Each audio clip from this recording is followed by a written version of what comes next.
দায়িত্ব আমাকে দেওয়া হয়। আমি এলাকার কাজ যেন ভালোভাবে সম্পূর্ণ হয় সেই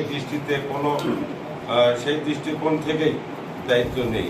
এখন উল্লেখিত যে আমি যেহেতু সাগাটা ইউনিয়নের চেয়ারম্যান হিসেবে সুনামের সহিত সাথে দায়িত্ব পালন করছি, তাই তথাগতিতে করার জন্য কম সময় পাওয়ায় আমি আমার ছোট ভাই সুজা সহ স্থানীয় আরও কয়েকজনকে দায়িত্ব দিই।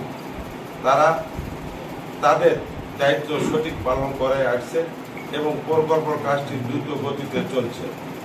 এভাবে চলতে থাকায় কালি গত 20/8/2024 দুপুর অনুমান 12টার সময় আলমগীর, আলতাফ, সোহাগ, আনোয়ার হোসেন, গোলাম মেম্বার